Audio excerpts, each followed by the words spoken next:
David Vigario, que es el corresponsal de El Mundo en Extremadura. Bienvenido, buenas noches.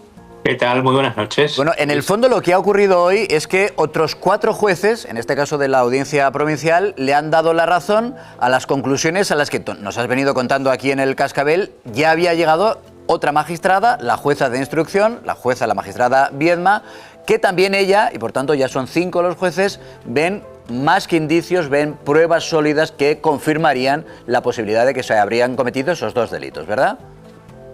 Claro, fíjate que yo creo que no había pasado ni media hora de que nos llegara el auto. Ya había una respuesta de Miguel Ángel Gallardo, 2 folios. Yo creo que estaba ya hecha, porque en Extremadura, José Luis, desde hace unos días, flotaba en el ambiente de, bueno, incluso antes, ¿no? Pero esto no ha sido ninguna sorpresa, como tú bien apuntas. Sí, la Audiencia Provincial ha ratificado una tras una los autos de la propia Beatriz Viedma, que han sido todos ellos recurridos por todas las partes y, ojo, por la Fiscalía desde hace tiempo, y en todos y cada uno de los casos desde junio del año pasado. Todos los autos han sido ratificados y todos estaban conformes a derecho, y ha habido multitud de recursos. No cabía otra sorpresa, no cabía otra decisión de que la audiencia lo avalara. Pero voy a lo que me preguntabas exactamente. Si después de leernos este nuevo auto de la audiencia, Miguel Ángel Gallardo, es decir, el PSOE, es decir, y además está implicado el hermano del presidente del gobierno, o sea que yo estoy absolutamente convencido que esa respuesta ha venido consensuada a nivel nacional, con Ferraz o con Moncloa. Sigue Miguel Ángel Gallardo diciendo que hay una conspiración judeomasónica de la ultraderecha, no ya contra él, sino contra todo el PSOE en general. Yo te añado que ya no es ultrafacha la jueza Beatriz Viedma, sino, como tú bien apuntabas, también lo son estos 4 magistrados y el presidente de la audiencia.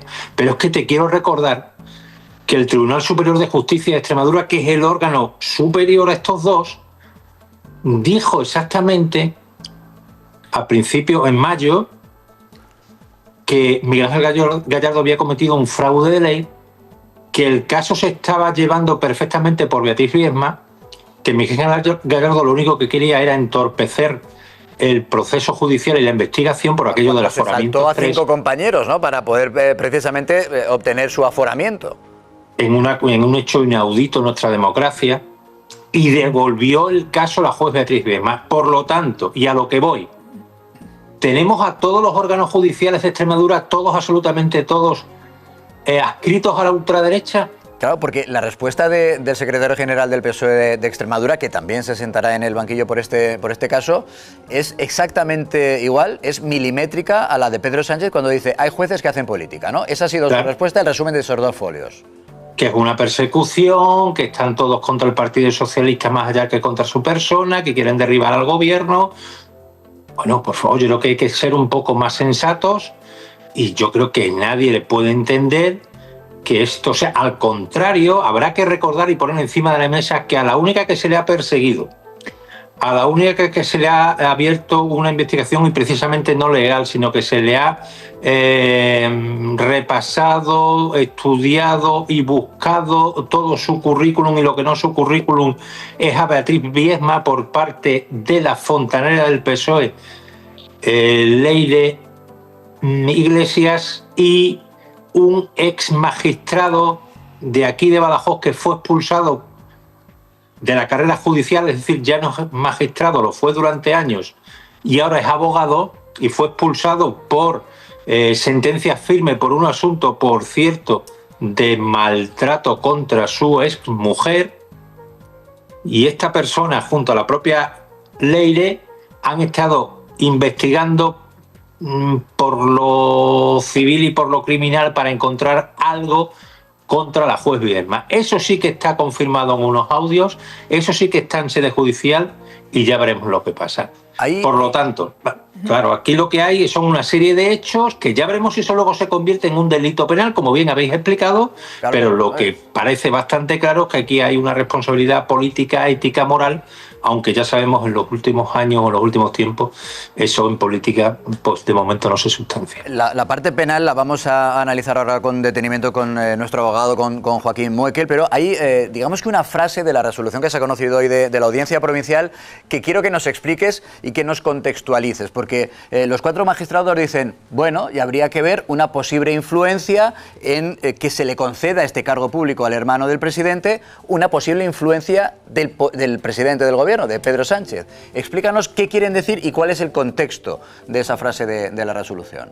Mira, solo dos datos muy rápidamente, que yo además ya os lo he contado aquí. Uno, el ex portavoz del PSOE en la ciudad de Badajoz, que ha sido portavoz hasta hace escasamente unas semanas, está también imputado y declaró en sede judicial, para sorpresa de todo el mundo, y eso ha pasado inadvertido, y yo aquí os lo recalco siempre, que este proceso se inicia en mayo del año 2016, o se acelera, mejor dicho, en mayo del 2017, que es cuando se celebran las primarias, que las primarias arrancan en Extremadura, o Pedro Sánchez arranca su campaña de primarias en Extremadura en Don Benito, porque es íntimo amigo del delegado, del ahora delegado de gobierno y entonces es alcalde de Don Benito, y que al término de un acto público en esa fecha, en Extremadura, Pedro Sánchez dice a los presentes, y en concreto a esta persona que ahora es el responsable del área de cultura de la Diputación de Badajoz, le dice: mi hermano es músico.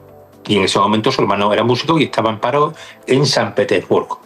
Y claro, la jueza cuando escucha eso, dice, o sea, que el propio presidente del gobierno, entonces candidato de las primarias que empezó en Extremadura, va diciendo cuando acaben los mítines a los altos cargos del Partido Socialista entonces en Extremadura que su hermano está en el paro y es músico. Primer dato.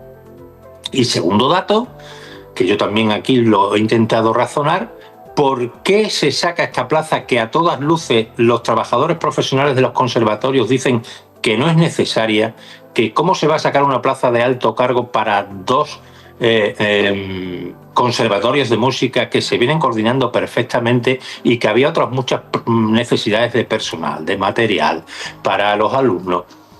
Y que no era una plaza para un alto cargo, y en todo caso, como apuntó un sindicato, CESIG en este caso, sería que la podría ocupar un funcionario tranquilamente. Bueno, pues se saca la plaza de alto cargo. ¿Por qué en Badajoz y no en Teruel, Toledo, Murcia? Perdonadme aquellas ciudades que no tengan conservatorios, pero evidentemente hay muchas en España. ¿Por qué en Badajoz? Pues porque precisamente los protagonistas que yo te he citado antes, el que era alcalde de Don Benito durante muchísimos años y Pedro Sánchez, son íntimos amigos. Es decir, cuando Pedro Sánchez es expulsado en octubre de 2016 de la Secretaría General del PSOE, por ejemplo, se viene aquí a la finca chalet del alcalde de Don Benito a pasar unos días para reflexionar y pasar unos malos momentos. Una de las 2 personas que presenta los avales cuando se ha presentado Pedro Sánchez en Madrid, necesario, un requisito imprescindible para presentarse a las primarias, el que lo avala, el que le empuja a presentarse a las primarias es José Luis Quintana, alcalde de Don Benito, ahora delegado del gobierno. En libros, en entrevistas, en libros autobiográficos, hay algunos de Pedro Sánchez, centra la figura de su resurrección o de su ascenso en el Partido Socialista en el alcalde de Don Benito. Por lo tanto, un dirigente socialista histórico, clásico. Histórico. Y había sido consejero de la Junta de Extremadura y tenía mucho peso. Por lo tanto, todo eso llega... Eso te estoy dando que están demostrados en el periodo de instrucción, a que la jueza dice que el entorno de David Sánchez, la jueza Beatriz Biesma, no dice el nombre de Pedro Sánchez, dice el entorno de David Sánchez pudo ser clave. Y hoy, que para mí es la gran noticia del día, la Audiencia Provincial dice que ese entorno que decía Beatriz Biesma, pero que no le ponía nombre y apellido, ya se lo pone. Y dice que es un pasito más allá, incluso la Audiencia Provincial, un pasito más allá que la propia magistrada de instrucción. Exactamente. Es interesante. Eso es. Pues David Vigario, como siempre, gracias, porque nos has ido, digamos que, relatando paso a paso lo que finalmente ha ocurrido con esta investigación, que ya ha acabado hasta el momento con el hermano del presidente, con el secretario general del Partido Socialista en Extremadura en el banquillo. Un fuerte abrazo. A vosotros, muchísimas gracias.